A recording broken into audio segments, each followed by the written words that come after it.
আসসালামু আলাইকুম ও welcome back to school of English by Mushfika. যারা পাস্ট ইনডেফিনিটের লেসনগুলো দেখেছো তারা বুঝতে পেরেছো কিভাবে পাস্ট ইনডেফিনিট বা সাধারণ অতীতে আমরা হ্যাঁ বোধক, না বোধক এবং প্রশ্নবোধক বাক্য তৈরি করব। আজকের ক্লাসে আমরা পাস্ট ইনডেফিনিটে ওয়াজ এবং ওয়্যার এর ব্যবহার শিখব। তাহলে চলো ক্লাসটা শুরু করি।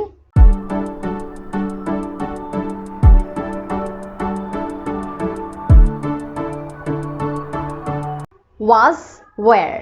প্রেজেন্ট ইনডেফিনিটে আমরা পড়েছিলাম এম, ইজ, আর এর ব্যবহার। এম, ইজ, আর, যেমন I am Mushfika Nasrin. He is, তার মানে একজনের সাথে আমরা ইজ এবং একের বেশি হলে বলেছি আর ইউজ করি। তো প্রেজেন্ট ইনডেফিনিটে যেখানে আমরা এম, ইজ, আর বলবো, মনে রাখতে হবে প্রেজেন্ট ইনডেফিনিট বলতে বর্তমানকে বোঝায়। এখনের যে কথাগুলো বা একদম সাধারণ বর্তমানে আমরা এম, ইজ, আর ইউজ করি এবং অতীত বা আগের ঘটনায় এম, ইজ, আর এর পরিবর্তে ওয়াজ অথবা ওয়্যার ইউজ করি। দেখো, বর্তমানে আমরা বলতে পারি আই এম এ স্টুডেন্ট, আমি একজন ছাত্র। I M a student. অতীতে যদি বলি আই ওয়াজ এ স্টুডেন্ট, আমি একজন ছাত্র ছিলাম। তাহলে যেখানে আমি আয়ের সাথে এম বলেছি, অতীতে আয়ের সাথে ওয়াজ হবে। পরেরটা দেখো, ইউ বলতে বুঝাই তুমিও হতে পারে, তোমরাও হতে পারে। ইউ আর আই একটু ব্যতিক্রম। তো ইউতে আর, ইউর সাথে আর হবে। একজন বুঝালেও ইউর সাথে কিন্তু আর হয়। দেয়ের সাথে আর, উই এর সাথে আর। You R, they R, we are. আর এখানে একের বেশি, এই জন্য দুইটা ছবি এঁকেছি। হ্যাঁ, দুইজনের ছবি এঁকেছি। একের বেশি হলে আমরা আর ইউজ করব বর্তমানে বুঝালে। We are friends, we are friends. আর আমরা বন্ধু ছিলাম, উই ওয়্যার ফ্রেন্ডস। এখানে ওয়্যার হবে। অতীতে হলে আর এর পরিবর্তে ওয়্যার। এখন আমরা বর্তমানে দেখছি he is, she is, it is. মানে আমরা যেখানে বর্তমানে একজন বুঝালে ইজ ব্যবহার করতে পারি, যখন আমরা অতীতের কথায় আসব তখন ওয়াজ বলবো। যেমন হি, এখানে কিন্তু একটা ছবি এঁকেছি বোঝানোর জন্য, যেন বোঝা যায় যে একজনের সাথে ইজ হয় আর অতীতে ওয়াজ হয়। হি ইজ অ্যান অনেস্ট পারসন, তিনি একজন সৎ ব্যক্তি। তিনি একজন সৎ ব্যক্তি, এটা বর্তমানে তার বৈশিষ্ট্যকে বোঝাচ্ছে বা তার ব্যক্তিত্ব।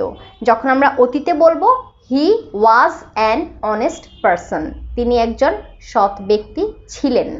তিনি একজন সৎ ব্যক্তি, he is an honest person.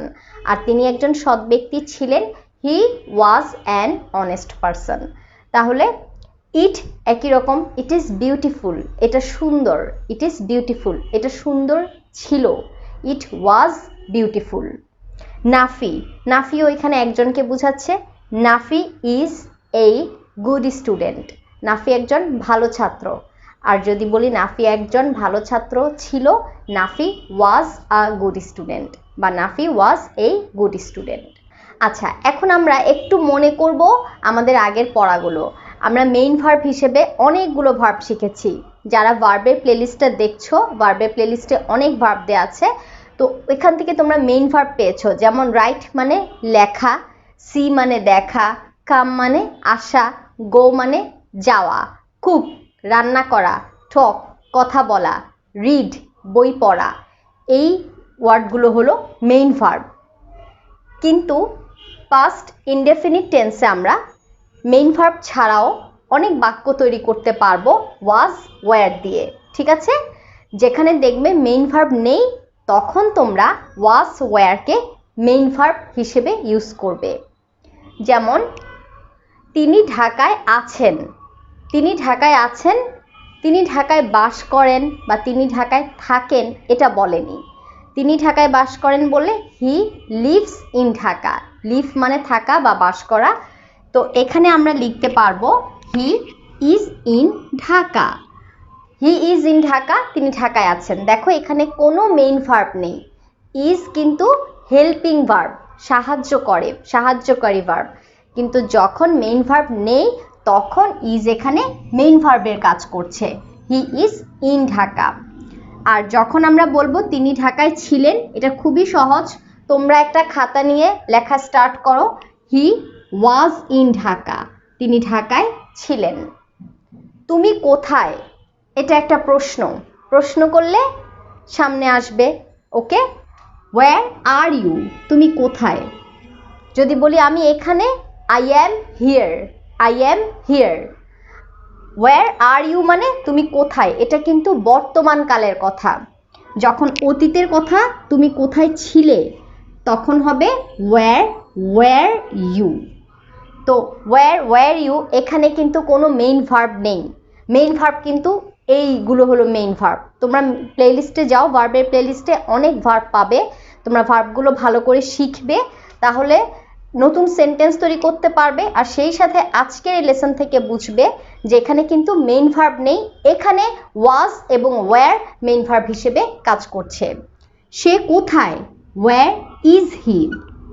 কারণ আমরা বলেছি একজনের ক্ষেত্রে আমরা ইজ ইউজ করব, একের বেশি হলে আর, আর আইয়ের সাথে এম, এগুলো সব বর্তমানে, ঠিক আছে। অতীতে হলে কিন্তু আইয়ের সাথে ওয়াজ, আর একের বেশি হলে আর এর জায়গায় ওয়্যার, একজন হলে ইজ, আর অতীতে ইজের পরিবর্তে ওয়াজ। সে কোথায় ছিল, তাহলে এটা কি হবে, হি আছে, ওয়্যার হি হবে, নো, ওয়্যার ওয়াজ হি। নাফি সেখানে, নাফি কোথায়, নাফি সেখানে, নাফি ইজ দেয়ার, নাফি সেখানে, নাফি ইজ দেয়ার। নাফি সেখানে ছিল, এটা যদি বলি ছিল মানে পাস্ট, নাফি ওয়াজ দেয়ার, কারণ নাফি এখানে একজন। একজনের ক্ষেত্রে আমরা অতীতকালে ওয়াজ ব্যবহার করব, বর্তমানে ইজ। একজনের বেশি হলে আর ব্যবহার করব বর্তমানে, আর অতীতে ওয়্যার। কিন্তু আইয়ের সাথে এম হয়, এটা একটু ডিফারেন্ট, তাই না। এখানে একটা ডিফারেন্ট ভার্ব এসেছে, এম, আই এম। এই এম কিন্তু আর অন্য কোথাও নেই, শুধু আইয়ের সাথেই এম হবে। তাহলে আমরা একটু সেন্টেন্সগুলো দেখি। তিনি ঢাকায় আছেন, হি ইজ ইন ঢাকা, তিনি ঢাকায় ছিলেন, হি ওয়াজ ইন ঢাকা। তুমি কোথায়, ওয়্যার আর ইউ, তুমি কোথায় ছিলে, ওয়্যার ইউ। সে কোথায়, ওয়্যার ইজ হি, সে কোথায় ছিল, ওয়্যার ওয়াজ হি।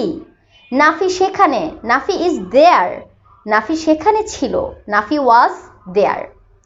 এই লেসন থেকে কিন্তু তোমরা খুব ভালোভাবে বুঝতে পারছো এখানে মেইন ভার্ব নেই, তাই ওয়াজ এবং were, am is are main ভার্বের কাজ করছে। ওকে, মেইন ভার্ব যখন থাকে তখন কিন্তু এম ইজ আর হয়ে যায় সাহায্যকারী ভার্ব বা সাহায্যকারী ক্রিয়া, আর এখানে এম ইজ আর ওয়াজ ওয়্যারটাই মেইন ভার্ব। ভার্বের প্লেলিস্ট থেকে তোমরা ভালো করে ভার্বগুলো শিখবে। আর এখন আমি তোমাদের জন্য 10টা সেন্টেন্স দিয়ে দিচ্ছি, এই 10টা সেন্টেন্সকে তোমরা বাংলা থেকে ইংরেজি করো, কমেন্টে আনসার করো, আমি অবশ্যই চেক করে দিব ইনশাআল্লাহ।